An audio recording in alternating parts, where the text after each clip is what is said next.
keep it 100 because it's time for Hub's Huddle Podcast. Listen to the man that talks sports from football to basketball 24/7, 365. He is known as the average Joe that knows more than average about sports. What's up, man? Ladies and gentlemen, please welcome your host, Hub. Good evening, everybody. Man, your boy is back, and you can tell by my voice, the cold. I'm no longer sick. Feeling better. Thanks a lot to a lot of throat lozenges, ginger, and a whole lot of tea and a lot of water, plenty of fluids, man. Got me over, my little illness that I was battling last week. I was under the weather for a few days. So I still brought you guys a podcast, just my voice was a little bit, out of it. But today we're going to talk about Thursday Night Football.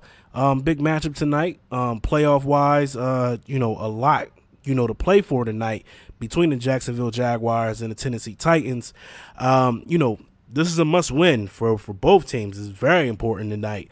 You got the Titans coming in here at 4-8. They have a slim chance, to make the playoffs. While you got the Titans are a little bit better, situation. They're coming in at 6-6. But the Jaguars, they basically have to just win out. They have to win out, go 8-8, and get some help to get themselves into like a wild card, like seating and everything like that. As far as like the Titans are in good shape. They're still in it within the division. I know Houston is streaking right now. These dudes right here, they won 9 straight now.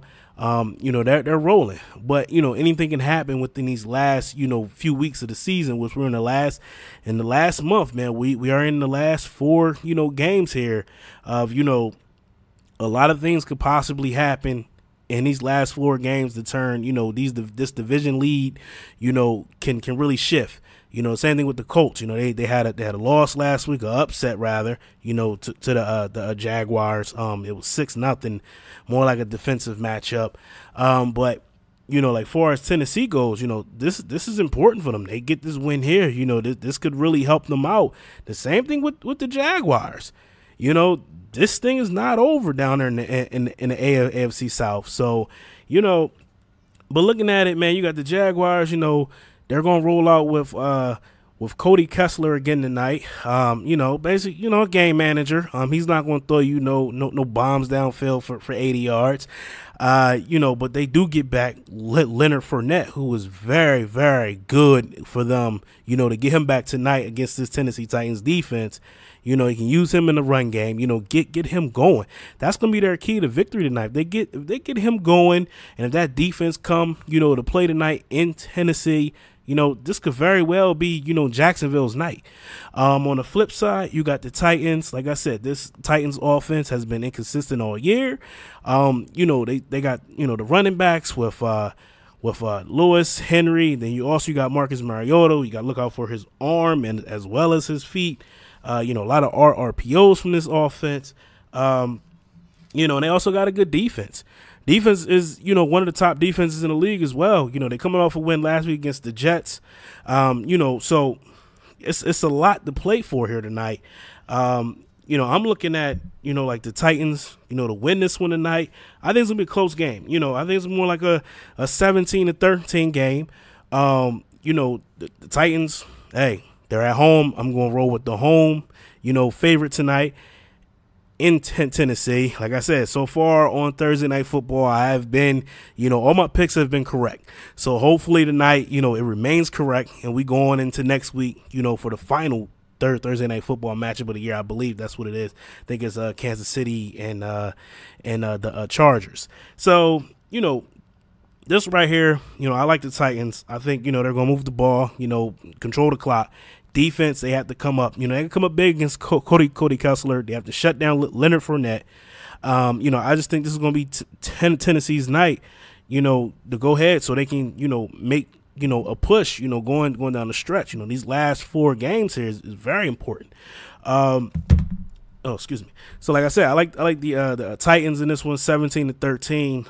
Moving on, of course, we had the news on Sunday. Mike McCarthy got fired in Green Bay. A few days later, man, they fired their assistant offensive coordinator. Assistant head coach rather. basically over a tweet that he sent out. I mean, he was speaking nothing but truth. I'm going to pull this thing up for you guys. I'm going to read it to you, and because I think it's I don't think it was good. I mean, but I understand, hey, that right there is the Aaron Rodgers show. So, this is how things is basically going to be out there and, out there in Green Bay. So, it's terrible, but, it is what it is. This dude, he got fired on, I believe it was yesterday he got fired. Just speaking some truth, man. He basically said, Green Bay don't have nobody in their organization that's going to hold, like 12 accountable, which is Aaron Rodgers, and also any other of them guys to like a Lombardi standard. Like, like for these guys to go out here and just win, we're going to hold you to a championship standard. We're not going to put up with this, lackluster season. He's tired of losing. I mean, and you cannot, blame the guy. This is exactly what he said. He says, this comes from Winston Moss. He is the former Packers assistant head coach. This we said, ponder this. What championship teams have great leadership, period? It's not the offensive guru trend. It's not the safe trend. Find somebody that's going to hold number 12 and everybody in this building to a hashtag Lombardi standard, period. Hashtag losing sucks. And within the next morning, he posts again, the Packers have informed me that they're letting me go. Thanks, Twitter. Like, it's crazy, man. Like, it's the ongoing thing that I've said. We got to start putting, everybody start putting, some blame on Aaron Rodgers.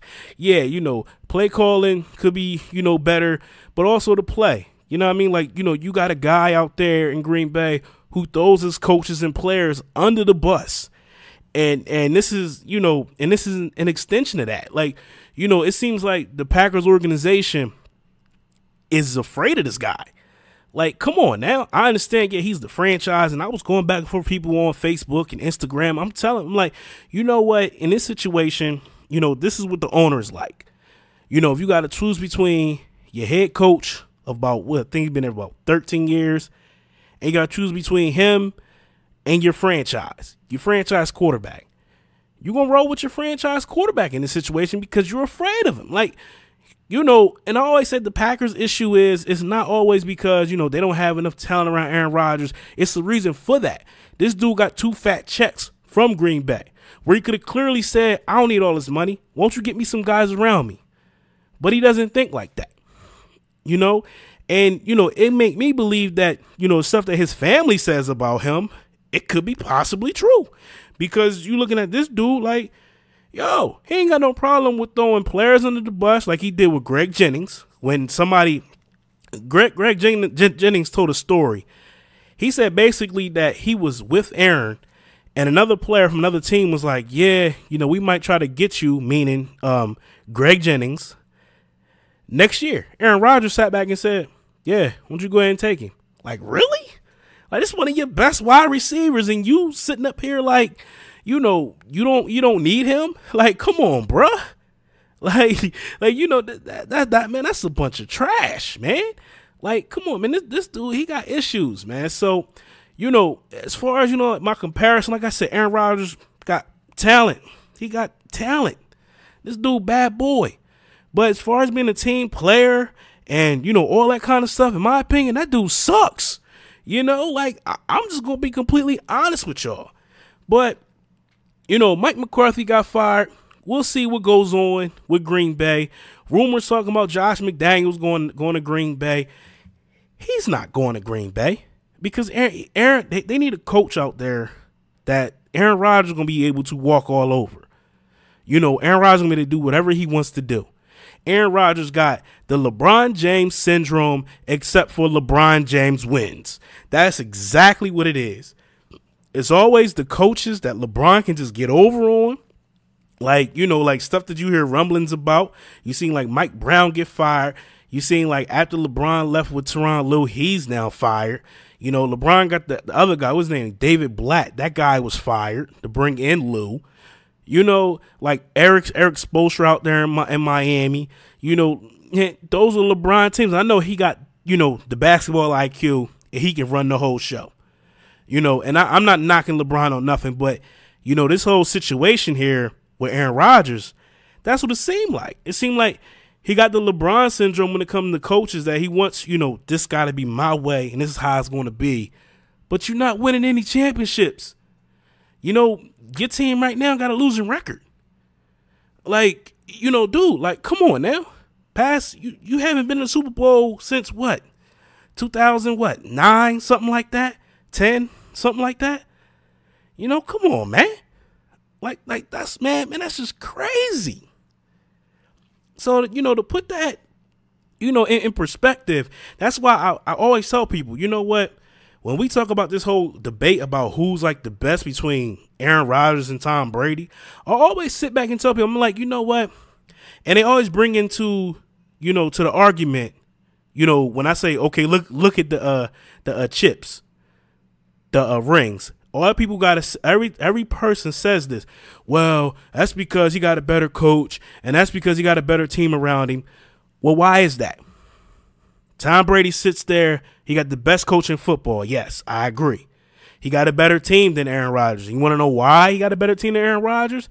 Because Tom Brady don't sit back there and say, oh, I'm, if you offer me $120 million guaranteed, I'm going to go ahead and take it. No, Tom Brady would say, look, restructure my contract. Get me some more guys in here to help me win. In fact, restructure my contract and pay guys like a Devin McCourty. Pay guys, like Dante Hightower. All these guys that are like staples in this New England team right now, you need to pay all these guys or bring in guys like Stephon Gilmore to help me out. Because, hey, if I just got to do it just me on offense, we gonna put up the points, but my defense is gonna suck. If you look at it like that, you gotta look at it like that. And people don't. First thing they say, well, look at his interception to a touchdown to interception ratio. Ain't nobody thinking about that. Like I said, Aaron Rodgers is a good quarterback, but he sucks as a dang on team player. End of the day. And these stupid little stats that people bring up, man, look, end of the day, we count championships. And if you want to be honest, I told people that, I told somebody this before. I'm like, you want to be honest? Then you got to put Dan Marino up there in the top 5. Then if you want to talk about, it ain't about championships because you have better teams. Dan Marino ain't win one championship, but he was putting up 4,000-yard seasons in the time when the league was a lot harder, when it wasn't so pass happy. This was during like, back in the day, 90s. You know what I mean? Like Dan Marino lighting up offenses. I mean, defenses. That's the kind of stuff that people gotta put in perspective. But dealing with this generation here with the oh, it's okay to stack teams up with all of this. It's okay because we don't celebrate championships. We rather look at stats and just say, oh, this is why this dude's good. Or we look at this one particular stat of like an interception to touchdown ratio. Like I said, with Drew Brees breaking that touchdown record, a few weeks ago, getting to like the 500 club. That put him over Aaron Rodgers in my book. You know what I mean? Like, because Drew Brees already got a championship. He might be on his way to winning the MVP. So, if you want to sit up here and you want to, you just want to just praise this dude because Aaron Rodgers, man, listen. What has he done for you in the past 8 years? Exactly. This is where we come at. Right here. But then y'all want to say, oh, well, he don't have a better team. He could have a better team if he wasn't lining up his pockets. If he go ahead and tell him, listen, don't trade away Ha Clinton Dix. Keep that man here because you could pay him next year because I'm going to take I'm going to restructure my whole contract. In fact, let me restructure my contract so we can bring in more players instead of a washed up Jimmy Graham who haven't been good since he played in New Orleans. Come on, man. This is the kind of stuff people need to go ahead and just like, take in consideration. You got to put accountability on that dude up there in Green Bay more so than his coaches because now his coach ain't there now. So where you going to put the blame at now? So say if the new guy come in here and the Packers are still garbage, are you going to blame the new guy? Come on, man. You got to put that blame over there. And some of them throws, yeah. Man, listen, come on now. Aaron Rodgers making mistakes on the field. Nobody don't want to see it because, oh, yeah, he's our self-proclaimed GOAT. Come on, man. Chill. For real. But I kind of went off on that subject. And like I said, it's a little touchy because I go back and forth with people, and I'm just like, people just don't understand, or you just got to look at it from another side of the street. Instead of being like a homer, putting on your homer hat and and just defending this dude and not looking at what's going on in the organization, and basically like just putting it down. You know what I'm saying? Like I said, we got to start putting accountability on Aaron Rodgers. Mike McCarthy going, and he wasn't the 100% problem in Green Bay. Yeah, I mean, they have other issues. The issues is still 12 too. His attitude has to change. He has to be better. He can't be out here just putting people under the bus. That man ain't cool. Like, that's kind of similar like the Ben Roethlisberger 2 weeks ago. He gets on the radio and talk about, like last week, he gets on the radio and talk about he got the right to put people, to call players out. Come on, man. Especially when you the one that threw the pick on the goal line. Like, come on, man. If that's the case, then you need to put the blame on yourself for allowing the dang on Chargers to come back in the second half when you was blowing them out and they beat y'all on Sunday Night Football. So now that puts y'all down there in fourth place, which means like the Ravens now are now storming over there with Lamar Jackson. They got a pretty good defense. They can very well take over the AFC North and leave you guys sitting there in the wild card spot. You know what I'm saying? Like this kind of stuff I'm talking about. These players, man, they're crazy. But man, that's it for me, man. Like I said, I got the Titans winning tonight over Jacksonville. I got them 17-13.